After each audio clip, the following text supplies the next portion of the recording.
Dozens of Iranian government supporters braved the cold and snowy streets of Istanbul this Sunday, gathering outside the Iranian consulate to voice their opposition to what they say are protests in Iran, incited by the United States and Israel. Shh! Listen closely. Here, standing defiantly in the direct face of the great imperialist power of Satan America and the oppressive regime of Zionist Israel, we remain steadfast.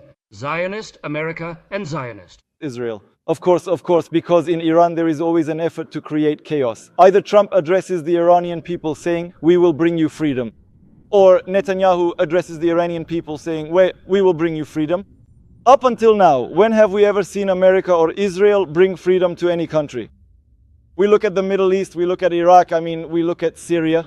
America has always come to these places claiming to bring democracy and freedom. It brought nothing but blood. Today they're planning the same thing for Iran, but they won't succeed.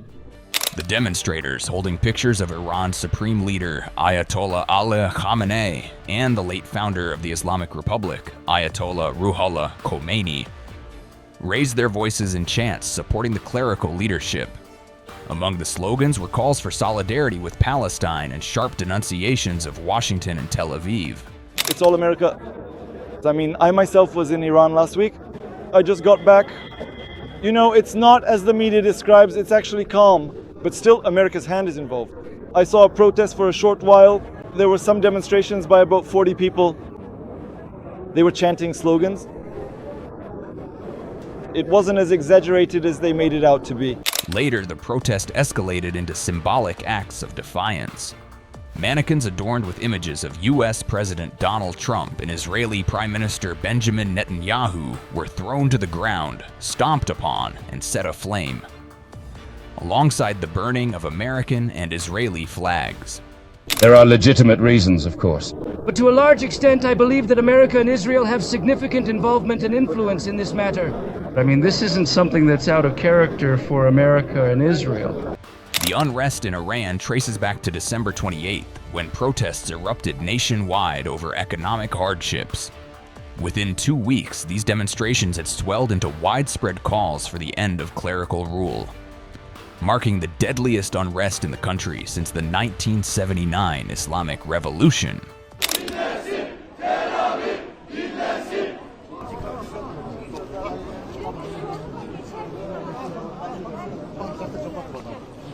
Pençeleri bu katillerin kan içmeye alışmış gırtlağını sıkacak ve busunuz.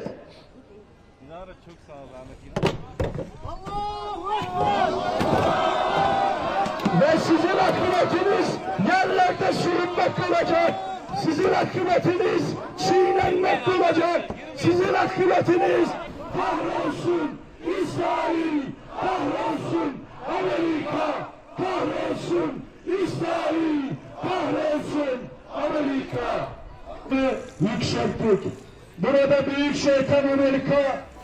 Official figures cited on Sunday report that at least 5,000 people have lost their lives during the protests, including approximately 500 security personnel.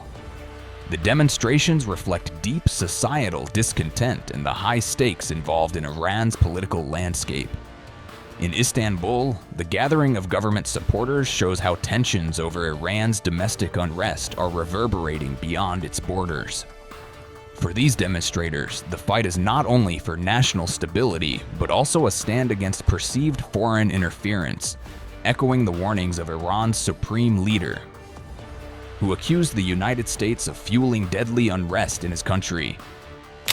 Make sure that these American methods are considered criminal, both because of the casualties, the damages, and the accusations made against the Iranian nation.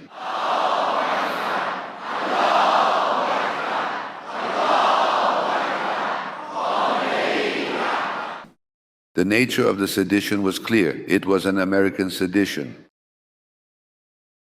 The Americans, everything was carefully plotted and then acted out.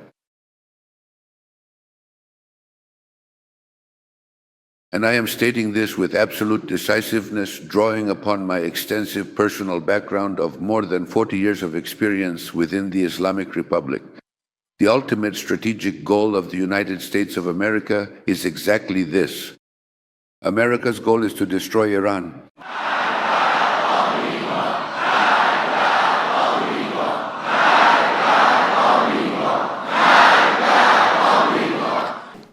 throughout our historical past, when we have encountered civil unrest and seditions of this particular kind, and we have certainly had numerous occurrences of such seditions in the country, usually it was American media, second-tier American politicians, or European countries that interfered. What was unique about this sedition was that the President of the United States himself was directly involved.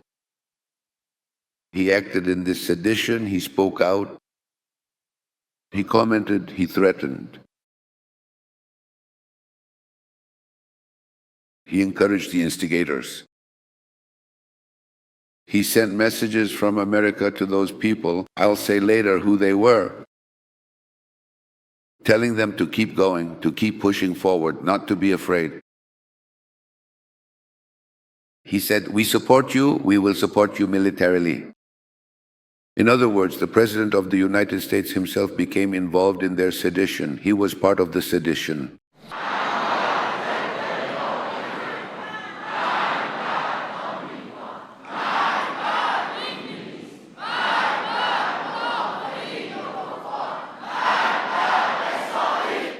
He spoke openly, he spoke publicly. He openly encouraged them. We have substantial and continuous evidence that they helped. Both them and the Zionist regime provided significant assistance, which I will briefly touch upon and mention as well.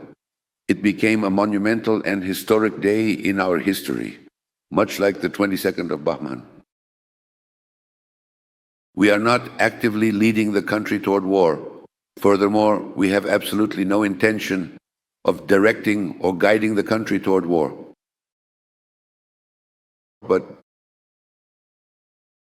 we will not let the domestic criminals go either.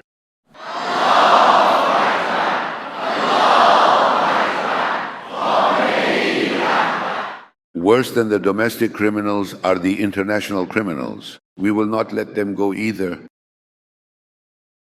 They must be confronted and addressed in their own unique way, rigorously pursued, monitored, and tracked down, and God willing, brought to justice. Just as the Iranian nation broke the back of sedition, it must also break the back of the seditionists.